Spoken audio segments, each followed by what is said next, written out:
Hey everybody, welcome back to Omens. I'm your host, Ryan, AM Air Pronouns, and it is episode 50! And I'm at home because, yeah, shit happened, and I didn't get to actually writing up this episode or recording it on time before Christmas, so I'm recording this literally the day before you're going to get it. So, kudos. That's why the light's all wonky and why it looks like I have dark circles and shit. It's the lighting.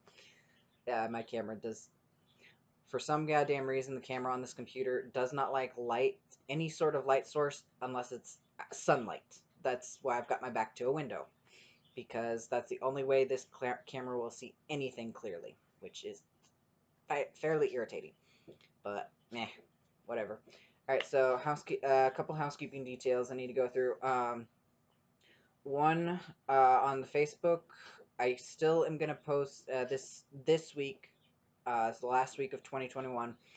I'm not going to be posting any daily tarot card draws because I'm going to go into a different format, and I have I I've stopped posting tarot cards on Intuitive Tarot Read, my friend's page, because I'm like, yeah, I need to kind of focus on my own instead of doing your stuff for you. And yeah, it's always fun when on my own page somebody comments, "Good work, Mashad," and I'm like, this isn't even his page.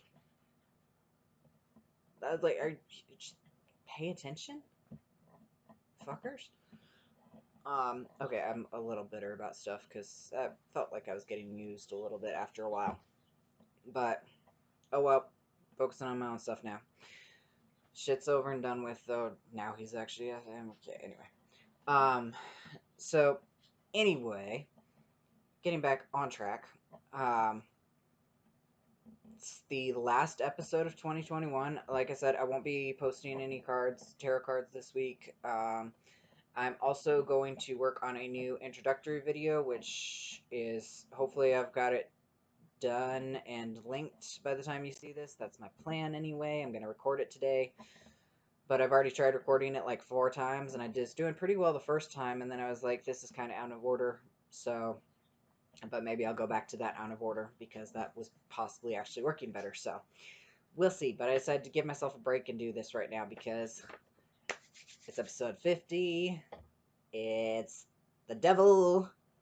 We finally hit the devil after 50 episodes, which is kind of cool in its own way.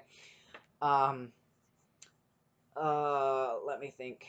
What else? Oh yeah, that introductory video. I'm gonna be doing that because a buddy of mine was looking at I was asking him for some advice. I'm like, what he thought about these. Maybe I should put music underneath them, making podcasts. I've decided because I kind of played with YouTube's underlying music. Is like, yeah, I don't think music works for what I'm doing. It's basically kind of a lecture style.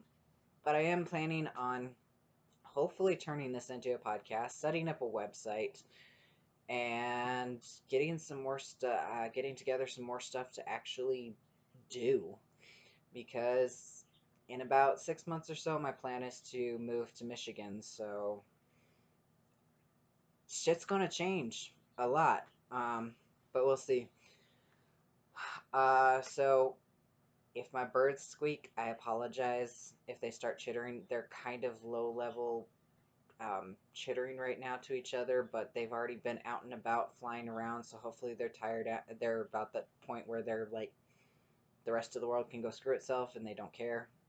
They might make flybys. I'm hoping that doesn't happen, but if it does, I'm sorry, but I can't do much better. They're still, I haven't actually trained them or anything because I just enjoy them being who they are, so. But that's just me, and I don't have time. Or I don't give myself enough time, whatever. But anyway, I think that's everything I needed to talk about. So, let's dive into the Devil card.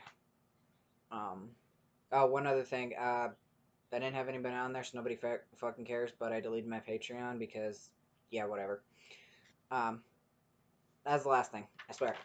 Alright, so, oh, and I think I mentioned the lighting. I'm not sure if I mentioned the lighting, but if Yeah, I was mentioning the lighting. I was like, I don't have a black eye. I swear it's just the shadows because I can't get this light to actually work how I want it to work. But, alright. So, the devil. Let's go to the devil card. Let's get into tarot because that's what we're all here about, right? Not my bullshit. Alright, so first up in the devil, our usual layer is the numerology. So we have my good tarot here. The devil card is, its name is Temptation. We've got a person with very nice little, well, I call them brown wings, sparrow wings maybe, lying across an apple that's got sort of, it looks like a bite taken out of it, except for it's in the shape of a heart, so it's not really a bite, it's just like somebody carved it out. And it's a giant apple, and this person with the wings, and who is also wearing kind of a lacework mask, is just lying across that apple. They've got a chest full of gold coins by the side of their apple, and there's just gold coins spilling out everywhere. There's even a chalice, and they're kind of tucked up under a leaf, and it's a very interesting card, this one. It's an interesting read. It's like, is it temptation to just be kind of in the material is possibly the thought of this one. Um, Alright, sorry about that. Had to pause for a little bit. So if I can stitch these together. Alright, so anyway, as I was saying, it's possibly a little bit more about the material temptation in this card, about the just diving into it and staying down with it. But anyway, we'll get into that. So the numerology of the devil card is, first off, it's card 15 in the major arcana. So we've got 1, we've got 5, and 1 plus 5 equals 6. So 1, 5, and 6. So 1, as we've gone through before, is the entrance to the physical plane. It's the number of the self, of the ego. It's the expression of the physical body in terms to relation in the of the outside world. So how the physical body and how the self reacts to the outside world type deal. 5 is the number of the heart. It governs the feeling, the intensity of feeling. It's like how much you feel something, and 5 tends to feel a lot. It's the second soul number. It's in the center of the soul chart, which has it relating to the heart, to love, to freedom of expression, the freedom that, and then of course the freedom that comes from being able to break out of the center of the plane, because it's the only number on the birth chart that is completely enclosed in four walls, basically. So to gain true freedom, you need to be able to break free, basically. Alright, so, and then 1 plus 5 equals 6. So 6 is the center of the mind plane. It's all about creativity and destruction. It's the creative link between memory and analysis, the number 3, and the memory and analysis, which is 3, or our the left side of our brain, and the responsible idealism, or the number 9, the right side of our brain. So the creativity of the right side and the analysis of the left side. The 6 is that link in between, that part of our brain that bridges the gap, basically, that sends signals back and forth between the two halves so they work together in tandem in a way that makes sense. Basically, helps either side make sense. The 6 is the translator between the two sides, pretty much. It facilitates a smooth and constructive working of the mind plane. So bring all that together, and we can kind of see the 15 as it's an intense emotion which has a very strong physical focus. But more importantly, that emotion and that physical focus are two sides of the coin, which is all about, where was I at? The creation and the destruction. About putting your mind to the task of fulfilling the desires of your heart expression through your body. Yeah, so, yeah, that's kind of what I wrote up as a sentence to full up, is like pulling your mind to the task, putting your mind to the task of fulfilling your heart, using your mind, using both halves of your mind to talk to your heart and pull that desire, that heart desires you have, to work into the physical world and make them happen. Pretty much.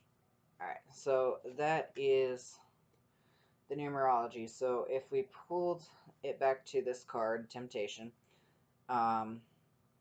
we've got kind of that, this physical want, her, excuse me, we've got the heart there on the apple, so her heart's desires, this person laying down there, that's their physical body, so it's physical needs. They've gone, and we can tell because they are exhausted, they're lying across the apple, which apples represent love as well. They're lying across the apple because they're exhausted from all the work they've done to get all these material goods so that they can lie on that apple and relax. So that is the number 15. I've got too small a desk here at home, I swear. Alright. Let's move things around. Alright. So the next part is the Alchemy of the Devil card, and here I've got my Archeon Tarot card for that, which is just kind of your classic looking red devil with the goat's legs, with his arms crossed, looking over the side, looking over his shoulder at you. He's turned away. He's kind of turned away, and he's just looking over his shoulder at you, and the rest of it's dark. He's got kind of wooden, like, wings on his back, but it's just the skeletal structure. There's no actual feathers or anything, or skin, or whatever. It's just the skeletal structure of wings, but other than that, and we can kind of see that in his backside and a little bit of light behind him, but all in front of him is pure pitch black, just darkness, unknown. And in alchemy, the alchemical process, the section of the alchemical process that the devil card corresponds with is the solve et coagula, which is one of the mantras of alchemy, and it means separate and recombine. So things grow stronger through the process of breaking them down and then rebuilding them. So the devil in the alchemical process is the point where we break everything down, where we break it all apart, where we're like, okay, this hasn't been working, it's time to just utterly destroy it into its component parts and then bring it back together to build it up stronger. And in alchemy, it says here that nothing is wasted and matter is put to use of the spirit. So basically, in alchemy, when we break stuff down, that becomes separate parts.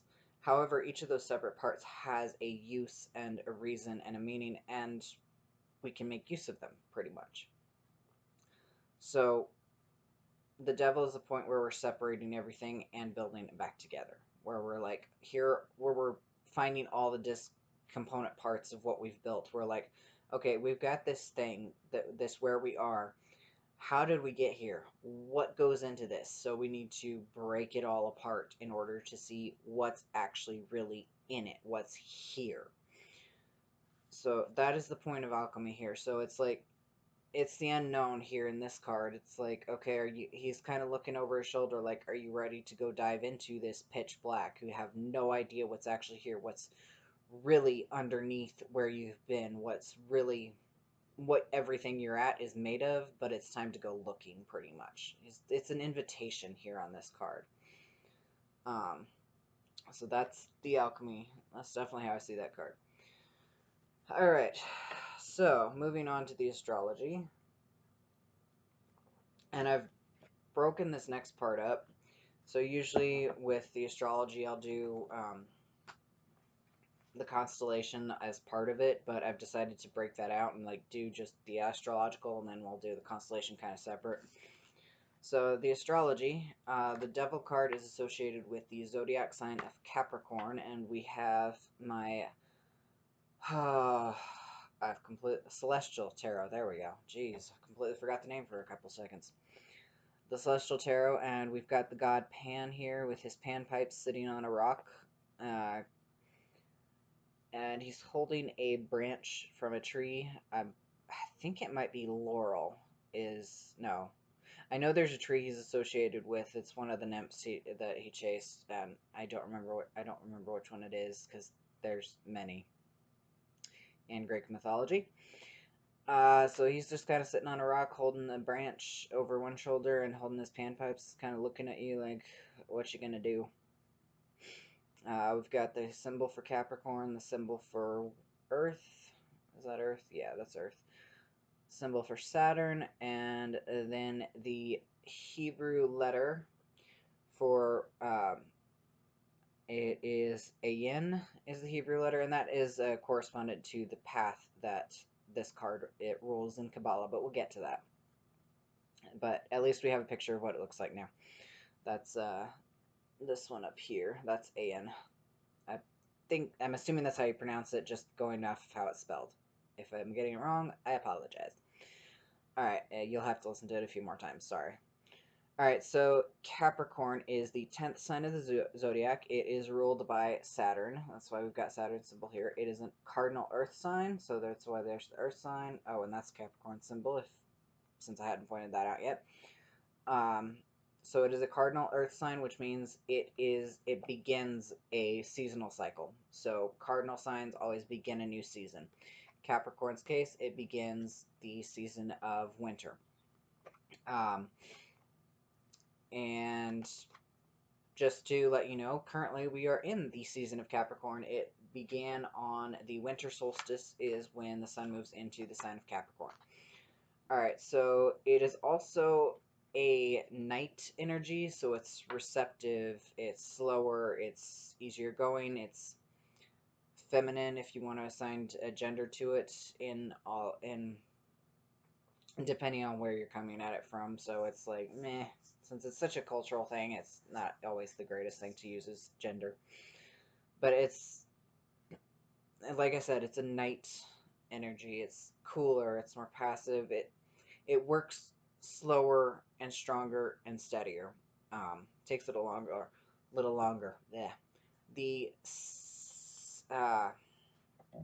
symbol, animal, figure associated with the sign of Capricorn is the sea goat. Capricorn also rules the skeletal system, the teeth, the joints, and specifically kind of the knees, shins, and ankles, because that's what you use to climb, and goats climb, and Capricorn is about climbing. Okay, so where is it? Its oppositional sign is Cancer, the sign of home and the watery sign of home, and kind of like letting things flow. Its metal is lead, its stone is ruby, and it's one of its main keywords that could describe Capricorn really well is achieve. It's the sun is approximately in the sign of Capricorn from about December 21st to about January 20th. Alright, and then people who have their sun sign in Capricorn, let's see if I can read this. Yeah, no, that's not going to work. They are focused on climbing ladders, often based on outside expectations instead of foundation of self-trust. So a lot of Capricorn has to do with social hierarchy, with climbing, achieving their goals, climbing their mountain, getting over stuff. However, they can also be very social. They also tend to be pretty social, so that climbing the mountain is the social ladder type deal. And it's like, how am I climbing this? And do I look funny compared to everybody else who's climbing this? Am I climbing it the same way that everybody else is? Am I achieving better than them? Are they looking up to me, or are they looking down on me? As opposed to like actually like knowing that their self-trust, knowing that they're doing okay because they're doing it their way, the best way they know how. So Capricorns tend to be seen as responsible and determined, but sometimes fearful and controlling, because they can be kind of your control freaks. So the zodiac, they're the ones that they've got a to-do list and they want it done, and they want it done right. And if you're not following it precisely to their letter, can make them a little antsy, because it's like, what if it doesn't get done properly? Been there, done that. That's why I know this. I know how it is. I hate other people doing stuff their own way when I'm in charge of something. So don't put me in charge of stuff unless you're going to let me do it all, unless it's something I can do all by myself. Um, that's kind of how Capricorns feel, and some of that might be the fact that I think one of my main ruling planets is actually Saturn, or my power planet, or whatever it's called. So, yeah.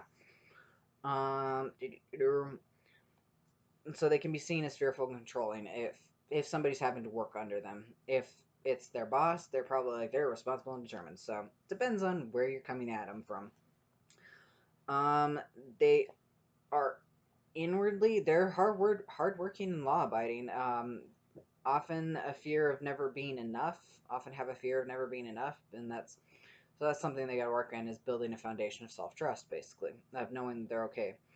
They have their commitment and leadership qualities are their strength, and they are serious, ambitious, and uh, hard on themselves.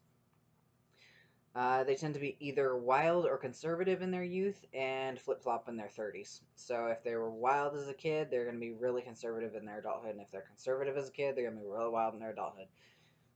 Generally speaking, this isn't a hard and fast rule, obviously. None of this is because sun sign, shmun sign, pretty much. That's just kind of the core of your being. You still got like 9 other planets and a bunch of fucking asteroids and how they all interact with each other and where they were and a bunch of other aspects. And yeah, you get the idea. It's complicated as fuck. Um, so this is all pretty general stuff. So that's kind of your Capricorn sun sign. And then, ugh, I've had to start writing so small on this stuff because I've got so much to push into this. Yeah, I think that's all. Alright, so when it comes to the devil and Capricorn, the devil knows how to make first impressions and intimidate their opponents. However, a stereotypical Capricorn business person is pretty much the only kind of person that could beat the devil at their own game because they understand um,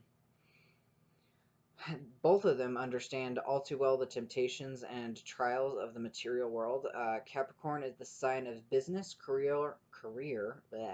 worldly success, social standing, tangible property, material resources, and physical existence. People with the sun in Capricorn are usually hard workers, high achievers, and responsible partners both at work and home. So again, so this is coming from 2 different books, obviously. So the devil offers a look at every person's dark side. So we saw that a little bit ago with our Archeon. So it's like he's like inviting you to look into your dark side type deal. A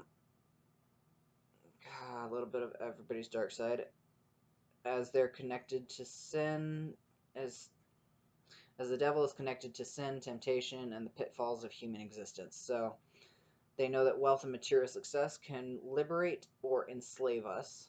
So the devil's always kind of again with this. So the god Pan on here, he's not only associated with revelry and fun times, but also with panic, with fear, and disaster. Because he can be either a good old time or a horror story, pretty much. So that's kind of the vices of humans' dark sides, are that they're usually too much. So we're either having too much fun and it's getting out of control, or we're causing like panic, fear, anger, and all that. It's that over controlling, that fear. So the Capricorn can have that bad side as well as the good side of that. Everything in moderation works out best. Most Capricorns are keenly aware of their social status, and like their sure-footed symbol, are constantly climbing and seeking greener pastures. They're ambitious, driven, disciplined, industrious, prudent, patient, stable, enduring, and willing to give the devil their due. Capricorn is ruled by Saturn, which is the planet of boundaries and limitations. So basically what this is saying here is Capricorns are very good at seeing where too far is, and very good at not going there, which is what the devil tempts us to do, to use the Christian terminology, basically, is the devil tempts us to go too far, to do too much, to revel, to become panicked and wild and all that. The devil, like, calls us our inner, and not always just an outside source. Often the devil, we talk about our inner demons, and how they, like, they hurt us. They tend to call us to do bad things, and it's like the devil is that lure to go too far, do too much, let something slide, not do whatever, not set boundaries, not be able to say no, or to just not do something, or even tell yourself no. The devil is that call to basically do that. Whereas, and the reason Capricorns are well associated with this is because it's the devil's lesson is to teach us boundaries. And Capricorns are fairly good at boundaries, about knowing where their hard and fast lines are. Or at least that's the gift of that sun sign as well. Of that sign in general, is to set boundaries and limits and not let things go beyond what they should. Well, that ran into that. So, and Saturn itself is assigned to the World card, so, let me see. Which is an effective combination, as this book put it, because the devil is an earthly creature, firmly rooted in the material world, and is closely associated with the pleasure and pain of physical existence. So again, a lot of the world, the earth, physical limitations and boundaries and such. And how we can dive too much into the excess of the material world, and so we have to learn our limits and where our boundaries are. Okay. Devil demonstrates an obsession with outward appearance and consumption. What did I write there? Comparison. Oh, it can imprison. Wow. I can't even remember my own writing. Do you see how tiny that is? I put 3 lines in one space of lined paper. I might be writing too much. But I could do more pages, but I've already got them assigned to other ones, so that's why it's teeny tiny. Oh dear. Alright, so the obsession with the outward appearance can imprison the spirit into the material world. The devil is derived from the god Pan, and the glyph of Capricorn comes from when Pan dove into the river to escape Typhon. His bottom half, we'll get into that. So yeah. So all of this to say that the devil and Capricorn are associated with the material world, with the earth, with things going slow, with getting into material possessions and stuff. Capricorn is ruled by Saturn, which is the planet of boundaries, and is associated with the World card, which again tells us that the world, material, earthly, the devil, tempts us to go too much, to excess, in basically in material possessions and worldly gains of too much work, too much money, too much, too physical, basically, nothing else. Some of those limits and boundaries that we learn from Saturn have to do with saying, okay, no, this is too much, this is more than I need, I've got to, or I've been too far on this, I need to focus on something else type deal. Alright, so that is the devil card. Yes, pen. Alright, so the Constellation of Capricorn. We have my Tarot of the Old Path here for this, and we've got, again, this one is also named Temptation. There's a brown fox in the very foreground staring at us, and right behind that fox are 2 people leaning against a tree, and they both look pretty sad. It's 2, I believe they're supposed to be lovers, a male and a female, especially since the female is basically in a chemis. She basically, for the setting of this deck, she's basically in her underwear, if not less, pretty much, because you can see the nips and the belly button, and yeah, not to mention there's slits up the side. She's basically in her underwear for where this is set. but the guy's leaning against a tree and holding onto her. They're kind of close to each other, but they both look pretty sad. And he's actually got a snake wrapped around his leg, if you can see that there, crawling up the trees. So it's kind of pinning him to the tree. Well, yeah, the way it's wrapped, it's kind of pinning him to the tree. If you follow it, it's wrapped around his leg here, and then it goes around behind the tree, so it's kind of got him up against it. And she's just kind of leaning against him. He's like, and there's a thunderstorm in the background, and the fox. So it's a very sad feeling card. It's a very, like, we're stuck here. How do we get out of this? What happened? How do we get here? Where do we go from here? Type deal. It's like foxes, especially in this connotation, usually have to do with deceit and trickery. And so it's like things weren't what they seemed. Um, yeah, there's a lot of like stuff left. There's even a bag of seeds spilled. It's like it's just kind of hopeless type card. That's the feeling I get from this card. Is it's very hopeless. So the constellation of Capricornus or Capricorn comes from the Greek caper, which means goat, and cornu, which means horn. And the constellation of Capricornus is located in the region of the sky that was called the sea by the ancients, as Sandra Kynes puts it. And even though it's a fairly faint constellation, it was recorded as being seen way back by the Babylonians. The Babylonians referred to it as the goatfish, so it's kind of that either way. It's like it looks like a very wide V with kind of a loop on the top, so it's like a really fat bubble V or some sort. So it was recognized and recorded back in the Babylonians who referred to it as goatfish. The Arabic and the Arabian and Persians, Arabic, wow, and Persians, um, they regarded it as simply a goat. The Romans associated it with Venus and Vesta. Venus, who rode it as a sea goat, and then Vesta, who was basically in charge of the constellation itself. It was under Vesta's protection. So images of sea goats were even incorporated into Roman catacomb frescoes. The Greeks, let me see. The Greeks associated it with Pan. So as we saw in the last card, the Pan was the god. Wow.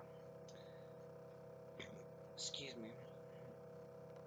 And they associate with Pan, who was honored with a place in the sky for helping rescue the Olympian gods during their war with the Titans. One of them, anyway. So, during a battle with Typhon, Pan managed to escape and evade him by jumping into a river and turning his lower half into that of a fish, so he could escape faster. How that earned you a place in the sky, I don't know, but I don't know the whole myth. So, another myth corresponds that constellation to the cornucopia, or the Horn of Plenty. So a goat owned by the nymph Amalthea was suckled Zeus as an infant, and so in gratitude, Zeus broke one of its horns off, which, I mean, that doesn't seem very grateful, and then he gave it to Amalthea, telling her it would provide her with anything she desired. So basically, the goat suckled him, so he's like, here, Amalthea, thank you so much for doing this stuff. I'm like, that poor goat. It's probably like, what the fuck, dude? Eventually, that cornucopia was passed to the river god Akelpus, who used it to replace his own, that was Akelos. So he used it to replace his own cornucopia, which had broken previously. So Akelos was described as half land animal and half marine animal. So again, a little bit more sea goat association there. The other thing with that constellation is so if you've heard of the Tropic of Capricorn, there's the Tropic of Cancer, the Tropic of Capricorn.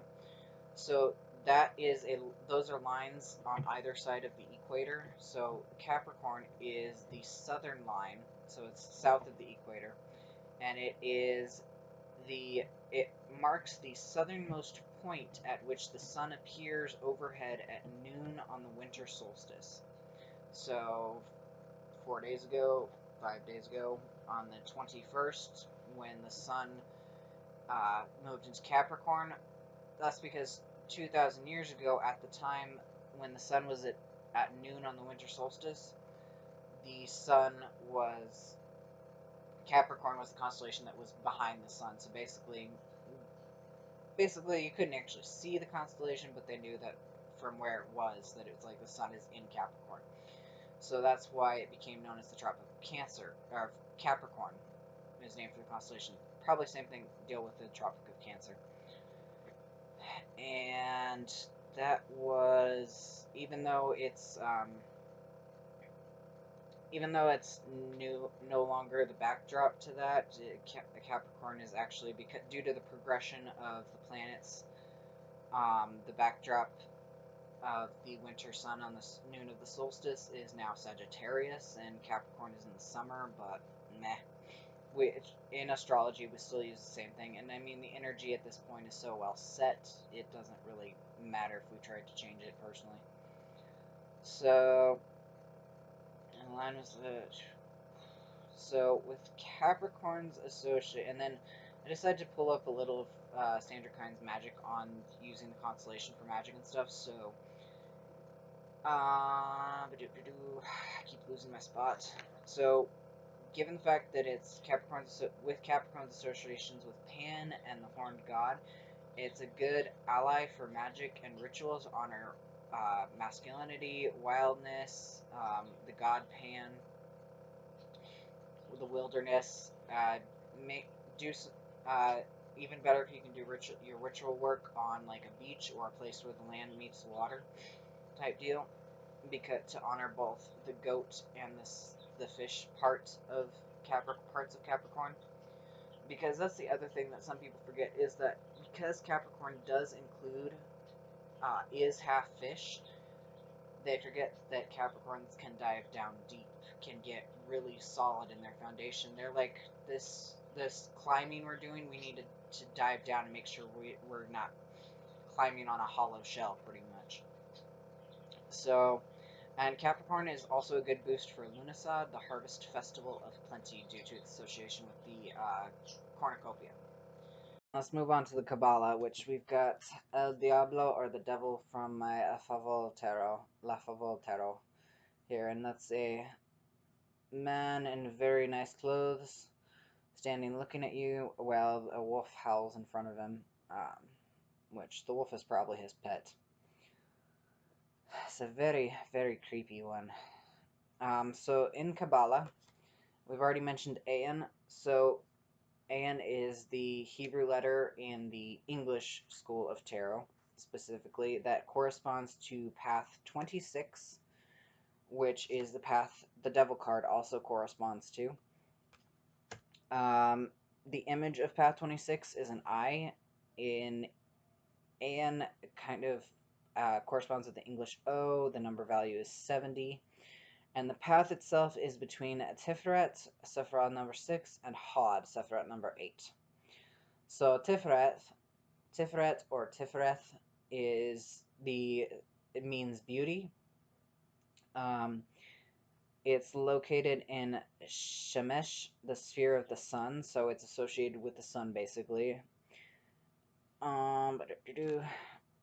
Its animals are pelican or lion, the color is yellow, and the gems are topaz or yellow diamond. And the image really associated with Tiferet is the image of the divine child, the solar king, the sacrificed god, because Tiferet is the meeting place between the body and the soul, between the self and the ego, the higher consciousness and the personality. It's basically the place of understanding by experiencing. It's the place where it's like you can't know how something is to someone unless you've experienced for yourself. It's the place of like extreme empathy on a I've been there, done this scale. and type deal. And that's why it's associated with the divine child and the sacrificed God, because the child is innocent and comes to experience the sacrificed God, sacrifices himself for the people he loves to save them from something or other. If it can be temptation, it can be starvation, uh, could be monsters, whatever. The sacrificed one, and then the Solar King again is kind of falls into that because sun. And often when you have divine child, Solar King, and sacrificed God, they all tend to be roles played by one as opposed to multiple different people. And then that's one half of the devil's path. The other half is Hod, or Sephirah 8, and Hod means ran away. It means splendor. It is splendor or grace is another word for it. It's located in Kokab, or the sphere of Mercury. So it's associated with Mercury. Its its color is orange. Its crystal is opal, and the images associated with it is the hermaphrodite. So the intersex person that is perfectly both male and female at the same time. Whatever that looks like in your head. So it could be Baphomet. That's a one that's considered a quote perfect hermaphrodite or perfect image in general. Hod is associated with the logical thinking mind. It's the crowning glory of the human is the mind, is kind of where you can see that. If they're putting the mind right there, it's like, and it means glory, it's like the crowning glory of such and such is the mind. So it's the logical thinking mind, it's the rational mind. So it's a bit of a harken back to, well, not really, a little bit of a harken back to numerology when we talked about it, about the number 3. That's basically what Hod is.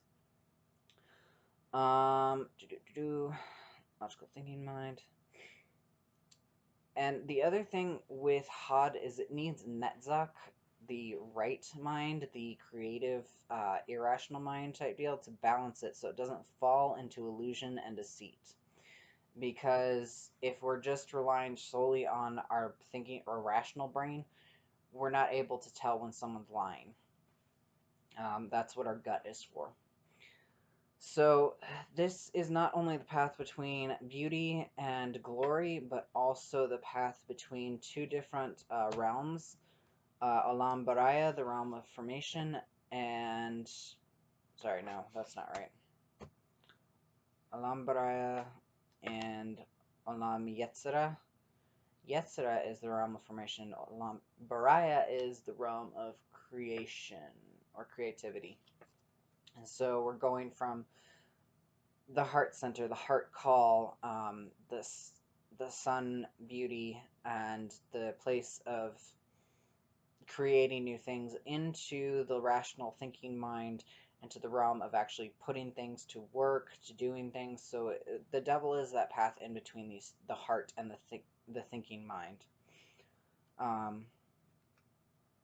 So yeah, so we definitely see that here because we've got a wolf, which is often associated with base instinct. So if we put that in the Tiferet spot, and then we've got the vampire or the man here, that we put that as Hod, or the thinking mind, and it's like they're working in tandem together. The wolf warns the man calls for temptation, or whatever. I'm getting tired already. Alright, so that's kind of the Kabbalah. It's the path in between those two. Our Kabbalistic Angel is Samael, whose name means the severity of God. And Samael is an archangel, and if you'll notice, it's in gold lettering at the top here, and that means that this one is not one of the traditional 72 Kabbalistic angels, which means this is an extra that the dude put in there, so it's got its own thing. So I figured I'd go ahead and read the first Chronicles that it's associated with. So Samael's verse is 1 Chronicles 21:1, Satan rose up against Israel and incited David to make a census of Israel. So he calls Samael the chief angel of the fifth heaven, and there's a couple of different places I found. And so one place says that the fifth, I was mostly looking up the fifth heaven, and I forgot to look up Samael. So the fifth heaven is, it's also said to be ruled by Zadkiel or Sandalphon. It is the third area that some fallen angels are held, and the angels held there are the Grigori, who were the soldiers of Satanel, and Satanel is also held there, or Satan, the devil, and all that, because that is the seventh heaven. So the heavens, they start from the outward and work their way in and upward. So one is the farthest one out. So it's the least of the heavens type deal, and then they go up. So 7 is closest to the throne of God, which is heaven number 5 is closest. We're talking about 5, not 7. 7 is the final heaven, which is where God and the chariots and all the rest actually reside. So the fifth heaven is 2 levels out, and it's where basically the worst of the fallen angels were kept, for the most part. It is, and it's also associated with the sphere of Mars. So if we remember, like our old astronomy classes, when they talk about back before we realized the Earth circled the sun, not the other way around, there were spheres. So we had the Earth, the middle, and then there were a couple of atmospheres, and then the sphere of the moon, which was the first one. So that was the first sphere, so we could associate with the first heaven, and the sphere of the sun, and then on up into sphere 5, which is the sphere of Mars. So the fifth heaven is, from what I could find, always associated with Mars, and it's because it's the heavens, the realms above, and type deal. It's the name for the fifth heaven that I could find in compellingtruth.org was Ma'an, or refuge, which is home to the Grigori, who mourn for their brothers in Gehenna. And then Compelling Truth says that the fifth heaven is actually ruled by either Michael or Samael, and Samael definitely rules the sixth heaven according to them. So usually it depends on who you're going with, who you get a good feeling for. And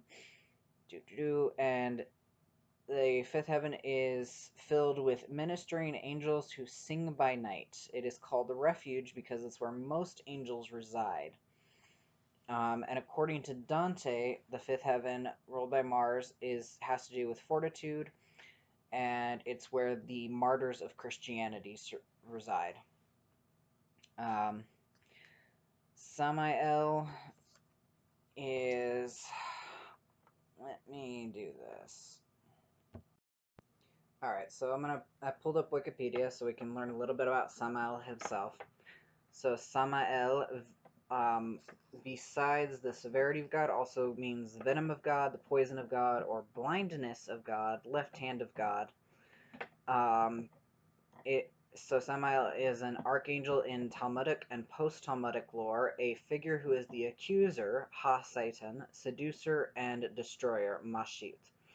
So Ha-Satan in Judic Talmudic tradition was Satan wasn't the devil, the evil one. It was the person who accused, who came and was like, hey, they need some actual testing done to see if the tester, the accuser of Job, the one that is like, okay, this dude is, yes, really righteous, really loves you, but that's because you give him all this stuff, you give him all these worldly goods. Does he really actually love you?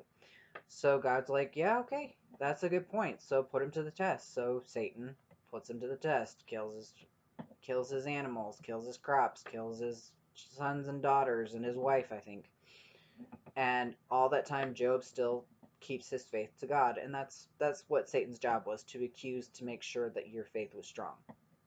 So, although many of his functions resemble the Christian notion of Satan to the point of being sometimes identified as a fallen angel, In others, he is not necessarily evil, since his functions are also regarded as resulting in good, such as destroying sinners. He is considered in Talmudic texts to be a member of the heavenly host with often grim and destructive duties. One of Samael's greatest roles in Jewish lore is that of the main angel of death and the head of Satan's. Although he condones the sins of man, he remains one of God's servants. He appears frequently in the story of Garden of Eden and engineered the fall of Adam and Eve with a snake in writings during the Second Temple period. However, the serpent is not a form of Samael, but a beast he rode like a camel. In a single account, he is also believed to be the father of Cain, as well as the partner of Lilith. As guardian angel and prince of Rome, he is the archenemy of Israel. By the beginning of Jewish culture in Europe, Samael had been established as a representative of Christianity due to his identification with Rome. In some Gnostic cosmologies, Samael's role as source of evil became identified with the Demiurge, the creator of the material world. And although probably both accounts originate from the same source, the Gnostic development differs from the Jewish development of Samael, in which Samael is merely an angel and a servant of God.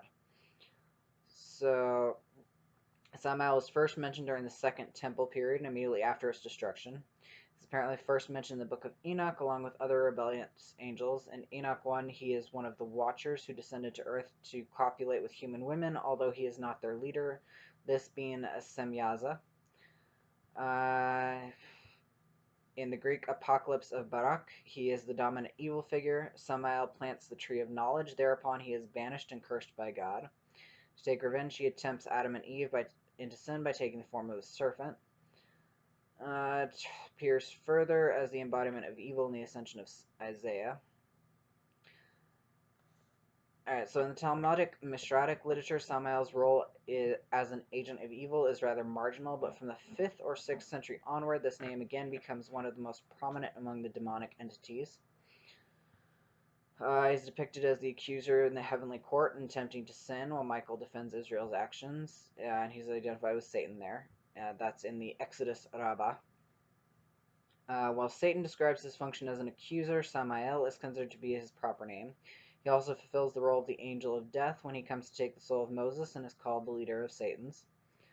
The title of Satan is also applied to him in the Midrash Perkei de Rabbi Eliezer, where he is the chief of the fallen angels and the 12-winged seraph. According to the text, Samael opposed the creation of Adam and descended to earth to tempt him into evil. Riding the serpent, he convinces Eve to eat the forbidden fruit. His role here might be similar to the Islamic idea of Iblis, who refused to prostrate himself before Adam because he consists of fire and Adam merely from dust. The Midrash also reveals Samael fathered Cain with Eve. In the Midrash Conan, he is the ruler of the third hell. Several sources, such as the Yalkut Shimoni, describe him as the guardian angel of Esau, relating him to Rome, and the one who wrestled with Jacob, the angel who ordered Abraham to sacrifice Isaac, and a patron of Edom. Alright. So in Kabbalah, Samael is described as the severity of God and is listed as the 5th of the archangels in the world of Bria. And although both Samael and Lilith are major demons in earlier Jewish traditions, they do not appear paired until the second half of the 13th century when they are introduced together. So described as the 5th archangel of the world of Bria was Kabbalah by A.E. Waite. He is also depicted as an angel of death and one of the 7 archangels, the ruler over the 5th heaven, and commander of 2 million angels, such as the chief of other destroying angels. And according to the apocryphal Gedalat Moshe, the Apocalypse of Moses, the Ascension of Moses, in the Legends of the Jews by Louis Ginsberg, Samael is also mentioned as being in 7th heaven. So interesting guy. Basically, he's mostly known as the Angel of Death, which, I mean, goes fair enough with associating him in the Devil card. Dang, this is going long. So, but in this deck, he's kind of pared down. So, he's the Angel of Death, but one of the things you can call on him for, apparently, is he's also a teacher of occult and magic, and he communicates with the dead. So, I mean, I do a lot more research into it, because sometimes I think this dude just kind of put things... I'm beginning to question that deck a little bit. Alright, but let's move on because time is going. Alright, so our second to last, the being from my Fantasy World Tarot, associated with the devil is, of course, a demon.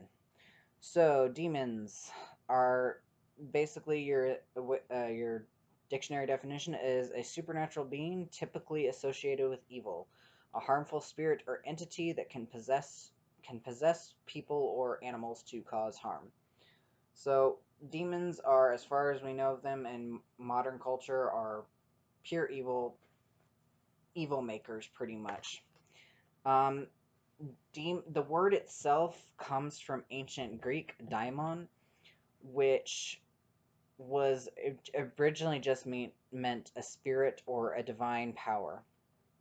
So like it's noted in one of Plato's works, calling Socrates basically a daimon inspired or divinely inspired, by calling him a daimon or something, or a demon or a daemon. Um, and eventually Christians, of course, took the label and, quote, demonized it so that all other gods and beings were evil. So demons themselves, and some few other cultures in ancient Egypt, they were both deities and demons, acted as intermediaries with messengers to humans. There were some malevolent demons. They often had their names highlighted in red, or they pretty much had their names highlighted in red. So ancient Egypt, they were kind of null. There were some malevolent ones, some good ones. They were still kind of just basically spirits. Then in where did it go? Oh, ugh. Let's see. So the malevolent demon names were highlighted in red ink. Demons were subordinate and usually related to a specific deity. So basically, every deity had their own little clavicle of, or whatever it's called, of demons, their own little conclave of demons that would do their bidding. Though sometimes they would act out without uh, but they would occasionally act independently to be kind of mischief makers. The two types of demons in ancient Egypt could be divided between guardians, which were topographic demons. They guarded a place, such as the underworld. Like you had to be worthy to get in. You had to be able to know the secrets, ways to talk to them and stuff, to be able to get into where you wanted to get in.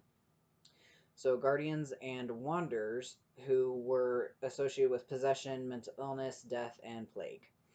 So basically those were your evil spirits that caused problems for people.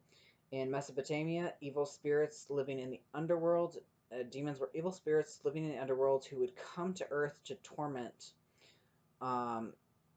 people. So two well-known, quote, demons were Lamashtu and Pazuzu, but they were actually most likely gods in their own right, as they didn't act under others' orders.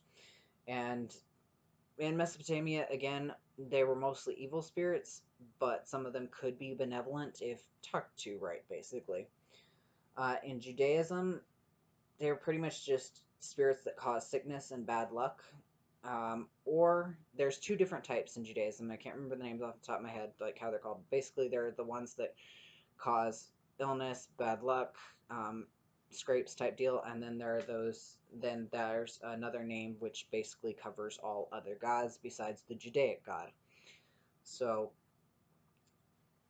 basically they have like a label for, like, this is not our god, pretty much, and it's everybody else's. So they had a whole name for it. They eventually so they were sourced. And then this is where it gets interesting. So demons were apparently sourced from angels, the Watchers specifically, coupling with humans and producing Nephilim. So basically that's where the origination of sin and evil spirits came from, is when angels and humans decided to get down and boogie. Alright, so that's kind of where sin originates for them, in that specific area. In Second Temple Judaism. So in Hinduism, demons are manifestations of the ignoble passions of humanity. So that, which is why in Hinduism, some demons can actually gain powers and favors from gods. One of the famous ones with is a demon who basically meditated and did all the virtuous things long enough that he was able to gain favors from Shiva, I believe it was, or maybe it was Brahma. One of the main top three gods. Basically, he meditated and followed the rules to the point where basically he was able to gain favors, so he became immortal, and every time his blood, if he spilled a drop of blood, it would become a miniature him, and that started a whole war because he'd done what he was supposed to do, even though he was evil, and they were all like, no, you're going to do something, but you're going to do something to hurt us with this, and he did. He started a whole war, but because he was trying to take over the gods, however, he managed to do that by following their rules. So it's a very much more interesting. So they tend to all be malevolent spirits, but they're able to act in good faith in order to get whatever it is they want. So it's the ignoble. So they often, metaphorically, demons in Hinduism represent our ignoble passions, our drive to do something for the wrong reason, do the right thing for the wrong reasons, pretty much, or just do the wrong thing for the wrong reasons. So that's in Hinduism. In the Iranian areas, Zoroastrianism, it seems to be an interpretation of the Hindu pantheon. So basically, their demons most likely seem to be an interpretation of the Hindu pantheon. So basically, they're like, all these gods that are not our own are all evil, and demons for them originated from the evil will. And Zoroastrianism, thanks to them, with their very clear black and white. Judaism, while it was spending its time in Persia, there met Zoroastrianism, basically started, instead of there being kind of just a benignish kind of basic evil, there suddenly became a true evil being, and that was a fight with God, because evil versus good, that's the main thing in Zoroastrianism. And that's what led to eventually demons becoming demon, Diamond becoming demon, and the pagan gods, as they call them, becoming all evil. And that's also close in Manichaeism, which is their demons are pure evil beings, purely driven by the desires, and in constant conflict with good. So, but back to in Christianity, thanks to the Judaic authors who translated the Greek daimon as demons, the powers of foreign deities who became the devil. So basically, there's a bit of a line that started with daimon. This just means spirit or a divine entity or whatever. Oh, daimon, demon, that sounds close enough to that, and everything that is not our God is evil, because our God is the one true God. And then it's like, oh, that's true. Everything else is evil. And we're going to take daimon, make it demon, basically. English got a hold of the word, pretty much. And everything that is not this God specifically is demon, therefore evil, therefore a follower of the devil, pretty much. Who they made for blah, blah, blah. In Islam, their demons are pretty much just tempters. They work to tempt believers away from God, pretty much, from Allah. And, well, I don't even know if I can say that. Basically from the Islamic God. However, they do not have final power, because in Islam, their God is the highest power, and everything is, every spirit is under its, be they good or evil. They have no full power.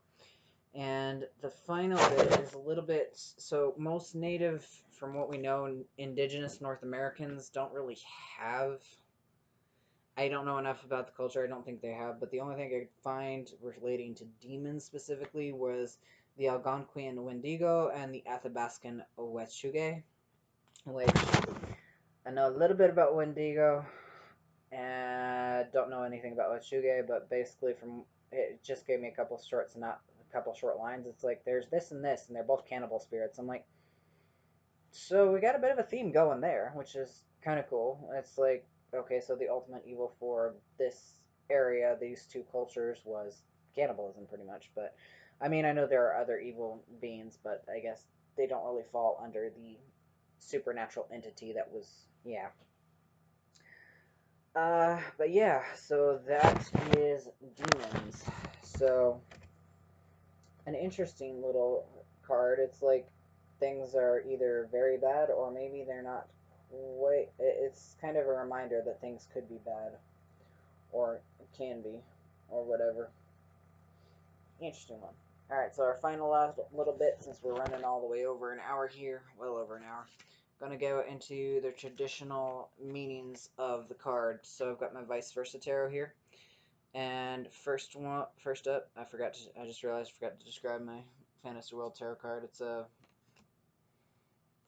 two short legs, one long tail, black with a stomach in his middle, and his arms are really long, longer than his legs, with kind of plant-like claws. Got a Cthulhu face and fiery hair. I'm not even sure how to describe this one. I think that's why I kind of skipped describing it. But anyway, so that was the Fantasy World. But moving back to the Vice Versa, we've got kind of your traditional devil view here, modern devil view here. Red dude with goat legs and hooves and red bat wings with giant horns. His horns are on fire. He's holding a torch. He's got one hand raised. His torch is lowered down, and below him sit two people, the man and the woman type deal. But in this case, they look very demonic themselves. They've got masks on with horns, and then the woman's white and she's covering herself, and the dude is black and he's covering himself, and they're both chained to the big block. Now, one big thing with the devil card, the symbology, is often the chains around the people's necks are loose enough to just kind of slip off. This is not the case in here. Their chains are actually, I don't think you can see it. There you go. The chains are actually hooked to collars, which are wrapped around their necks, which those don't look like they just slide off. Now, usually on Vice Versa, we see something different on the back. However, here we just see the back of the scene, and I mean, now the only thing really different is the block has the upside down pentagram scrawled on it, but we've still got, and 5 candles across from it, but we've still got the devil sitting on top of it. We still got the 2 trees, which I forgot to mention. One's an orange tree and the other one's on fire. There is a little lotus here, which is like, I think I see that as kind of a from the muck rises. Again, the symbol of lotus is from the muck rises beauty. The other side over here is a book that's on fire, which I cannot fire. Why would you? Oh, and in the center of this pentagram is a face in the stone block. So it's very interesting. I know in the Vice Versa Tarot book, one of the things about the back is like there's nothing different here. It's things are what they are. What you see is what you get with this card, pretty much.